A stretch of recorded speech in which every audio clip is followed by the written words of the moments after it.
നിങ്ങളിപ്പോൾ എവിടെയാണ്? ഞങ്ങളിപ്പോൾ ഒരു സീക്രസിക്ക് വേണ്ടി ആ പൂട്ടിക്കിടക്കുന്ന ആർട്ട് ഗാലറിയിലാണ് മാഡം. എന്തായി? അവൻ കൺഫ്യൂസ് ചെയ്തോ?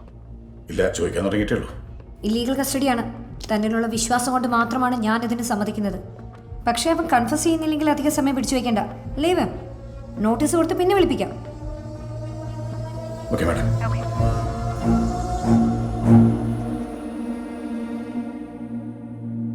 ജേഷേ, ഈ ആക്സിഡന്റ് കേസല്ലാതെ മറ്റൊരു ഗുരുതരമായ കേസിൽ കൂടി നീ ഉൾപ്പെട്ടിട്ടുണ്ട്.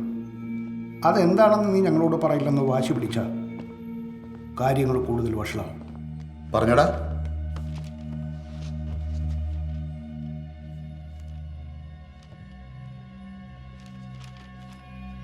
ചെറിയൊരു മിസ്റ്റേക്ക് എൻ്റെ ഭാഗത്തിന് തന്നെ സംഭവിച്ചിട്ടുണ്ട് സാറേ. പേടിച്ചിട്ടാണ് ഞാൻ പറയാതിരുന്നത്.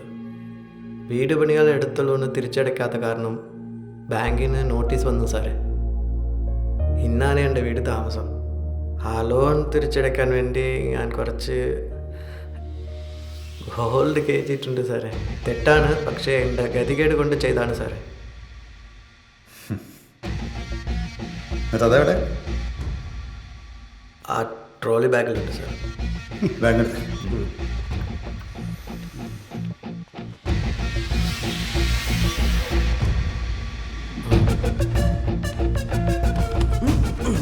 അത് തുറക്ക. ആ ഇതിന്റെ ലോക 000 തന്നെയാണോ? ആ തുറന്ന്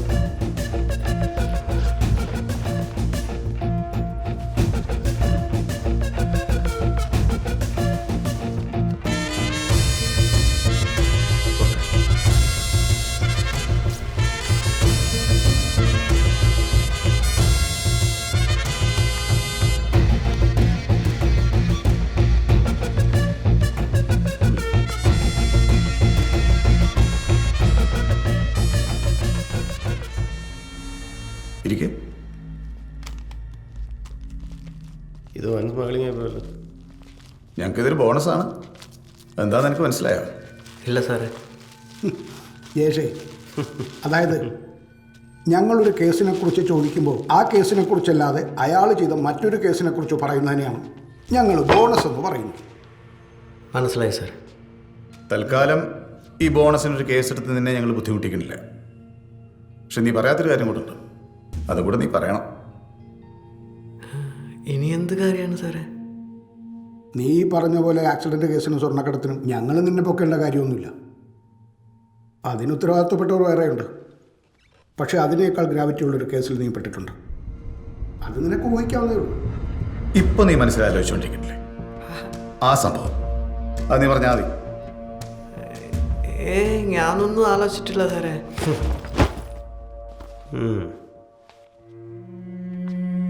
നഴ്സ് തന്നെ.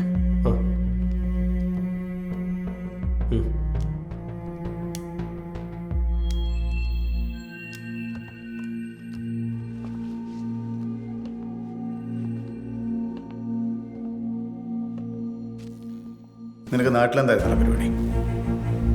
ഇലക്ട്രീഷ്യനായിരുന്നു സാറേ. പ്ലംബിംഗ് ഒക്കെ ചെയ്യാറുണ്ട്. നിനക്ക് വണ്ടി വല്ലതും ഉണ്ടോ? എനിക്കിപ്പോൾ വണ്ടിയൊന്നുമില്ല. മുൻപൊരു ബൈക്ക് ഉണ്ടായിരുന്നു. ഏത് ബൈക്കായിരുന്നടാ? അത് പാഷൻ പ്രോ ആയിരുന്നു. ഗൾഫിൽ പോകാൻ നേരത്ത് വിറ്റു. അപ്പോൾ ആ ആക്സിഡന്റ് സമയത്ത് ഉണ്ടായിരുന്ന ജീപ്പോ? അതൊരു ഫ്രണ്ടിൻ്റെ ആയിരുന്നു. ഓ, നീ സാധാരണ വീട്ടിൽ നിന്ന് പുറത്തു പോകുമ്പോൾ എന്ത് പക്ഷേ ഇടാറ്? ഈ ഷർട്ടും മുണ്ടും അങ്ങനെ? പുറത്ത് പോകുമ്പോൾ മുണ്ടകണ ഉടുക്കാറില്ല. പാൻറ്റും ഷർട്ടും ഇടും. ചെരുപ്പോ? സ്ലിപ്പറാണോ? ചെരുപ്പിടും. അളവ് എത്രയാടാ? 9 ഇഞ്ച്. എന്തിനാണ് സാറേ ചെരുപ്പിൻ്റെ അളവ് ചോദിക്കുന്നത്? ഒന്നുമില്ലടാ, ചുമ്മാ വെച്ചാ. നീ എന്താ പേടിച്ചോ? ചെരുപ്പിൻ്റെ അളവ് ചോദിച്ചതിന് ഞാൻ എന്തിന് പേടിക്കണം? പേടിയില്ലെങ്കിൽ കുഴപ്പമൊന്നുമില്ല. നിന്റെ വീടിൻ്റെ അടുത്ത് കുറച്ച് നാൾ മുമ്പ് എന്തെങ്കിലും കേസോ മറ്റുണ്ടായിരുന്നോ? ഏകദേശം 1 കൊല്ലം മുൻപ് അവിടെ അടുത്ത് നാട്ടുകാർ തമ്മിൽ വഴിത്തർക്കം ആയിട്ടൊരു ചെറിയ അടിപിടി കേസ് ഉണ്ടായി സാറേ. അന്ന് അവിടെ പോലീസ് വന്നിരുന്നു. അതൊന്നുമല്ല ജേഷേ. ഇത് എന്തെങ്കിലും വിവാദമായ കേസുകൾ ഉണ്ടായിട്ടുണ്ടോ? ഒന്ന് ഓർത്ത് നോക്കി. പിന്നെ മുൻപൊരു കൊലപാതകം നടന്നിട്ടുണ്ടായിരുന്നു. എന്ത് കൊലപാതകം? ഈ പൊളിറ്റിക്കൽ മാറ്റർ അങ്ങനെ എന്തെങ്കിലും?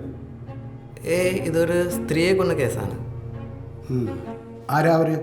അതൊരു ഡിവോഴ്സായ സ്ത്രീയാ സാറേ. സുമ എന്നോ മത്വാണ് പേര്. നിന്റെ വീടിൻ്റെ അടുത്താ? അടുത്തൊന്നുമല്ല, ഒരു 1-1.5 കിലോമീറ്റർ ഉണ്ടാവും. നീയായിട്ട് പരിചയമുണ്ടായിരുന്നു? അങ്ങനെ പരിചയമൊന്നുമില്ല, ആ വഴിക്ക് പോകുമ്പോൾ കണ്ടിട്ടുണ്ട്. ആരാ കൊന്നത്? അത് അറിയില്ല സാറേ. അവിടെ അടുത്തുള്ള പയ്യനാണെന്ന് പറയുന്നുണ്ട്, പക്ഷേ അവനെ അറസ്റ്റൊന്നും ചെയ്തിട്ടില്ല. ഏതാടാ പയ്യൻ? അഖിൽ കൊല്ലപ്പെട്ട ചേച്ചിയുടെ മോൻ ഒരുത്തനുണ്ട്, ലിബീഷ്. ഒരു തെരിച്ച പയ്യനാ സാറേ, അവൻ്റെ ഫ്രണ്ടാ. ആ സ്ത്രീ കൊല്ലപ്പെടുന്നതിന് കുറച്ച് ദിവസം മുൻപ് അഖിലിന് അവൻ്റെ അച്ഛൻ ഒരു ബൈക്ക് വാങ്ങിക്കൊടുത്തിരുന്നു.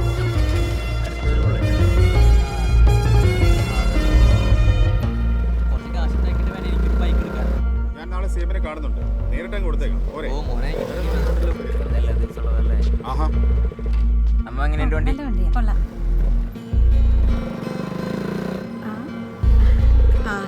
കൊള്ളാലോ അഖിലേ.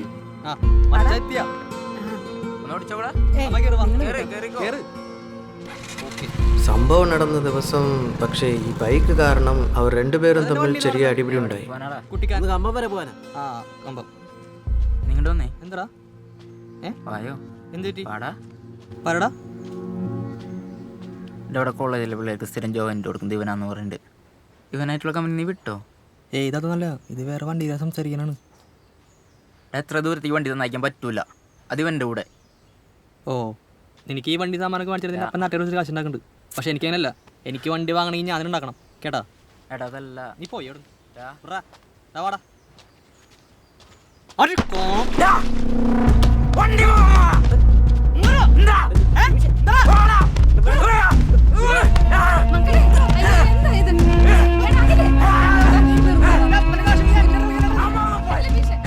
ആ ദേഷ്യത്തിന് ആരുമില്ലാത്ത സമയം നോക്കി അഖിൽ അവിടെ പോയി പനി കൊടുത്തതാ സാറേ.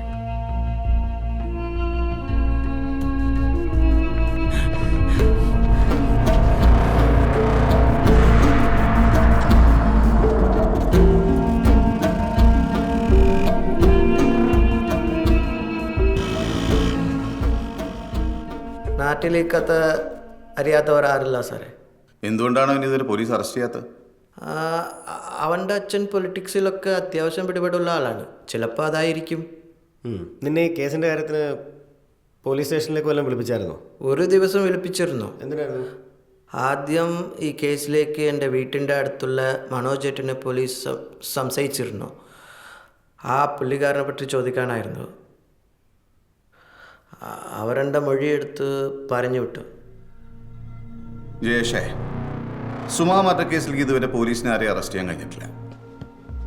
എന്നാൽ അതാരാ ചെയ്തതെന്ന് ഞങ്ങൾക്ക് നന്നായിട്ട് അറിയാം. അതാരാ സാറേ?